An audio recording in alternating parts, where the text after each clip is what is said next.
This is In Demand Uncut with Jim Gellertley at the cutting edge of new music.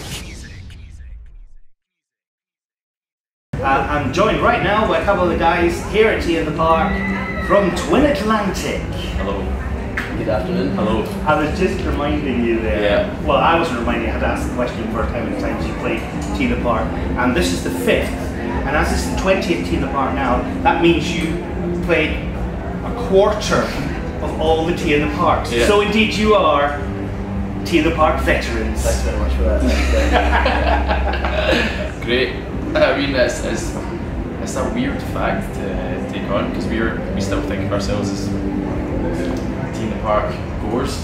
Although we've played, we've played 5 times now, it still just feels like our fits that we go to every year for as long as we can. So it's weird to be called a Tea in the Park veteran. And going back to the first one, you were on the T-Break stage, which is a platform for up-and-coming artists. What sort of experience was that in terms of the learning pattern for Twin Atlantic? Well, that was like one of the first proper things we'd ever done, wasn't it?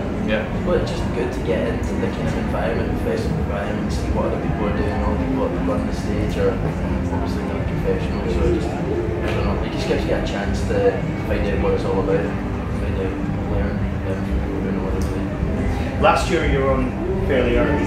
Yeah. This year you're second top of the bill on the King Tut's tent. That's a pretty big deal. It's like a 12,000 capacity tent. It's just a wee bit different from the T-Break tents. For reminding us. Yeah, it's a wee bit bigger, but it's, I don't know, I think we're pretty well schooled because we've taken the sort of natural step up from the T-Break and then up to Futures, then NME, and then the main stage last year. Is that right? I think that's right. Yeah, early on the main stage, Yeah. and like higher up. Yeah, although our stages were getting bigger, that's definitely me. Let's see who it is. One sec. Hello?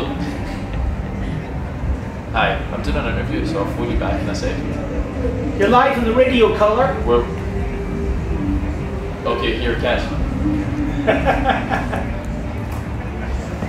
Cool, sorry. Excellent. It's a family member arriving on site. But although the stages were getting bigger, the slots were getting earlier, so we always kind of felt like we'd been like allowed to play. Like, on you go boys, because we were like Scottish, we were given a wee chance, whereas this is like the first year it feels like we're a legit band to play the festival. We'll get a wee bit longer to play and stuff, and play some new songs and such. Touring has taken you, I would imagine, pretty much all over the world. Are there any particular places where Twin Atlantic are, going mega?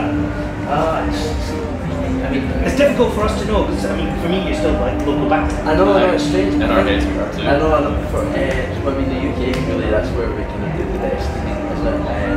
They're all really like going to Germany, to get on well there, America as well. We started to do quite well in Canada.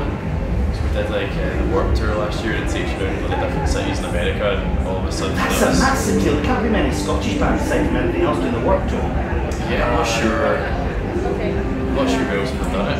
I think Biffy Clyro did it a few years ago, and that's potentially maybe it. So it's quite cool to be on that short a list of bands that have managed to do that. But it's an endurance test.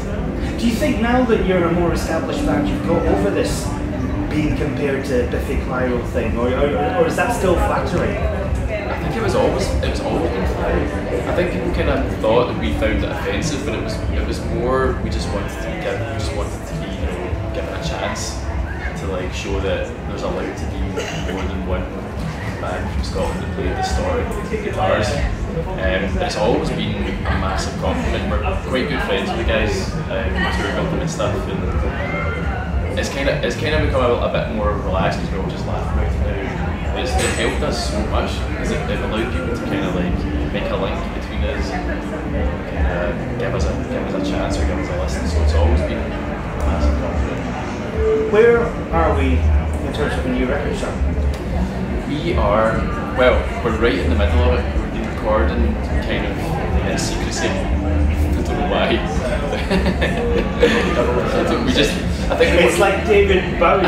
You've gone away and nobody knows. And suddenly this new Twin Atlantic album will appear on Monday.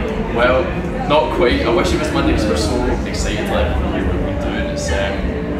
It's been sort of a couple of years in the making. We've been kind of working on songs when we've been on tour and on buses and between breaks and stuff like that.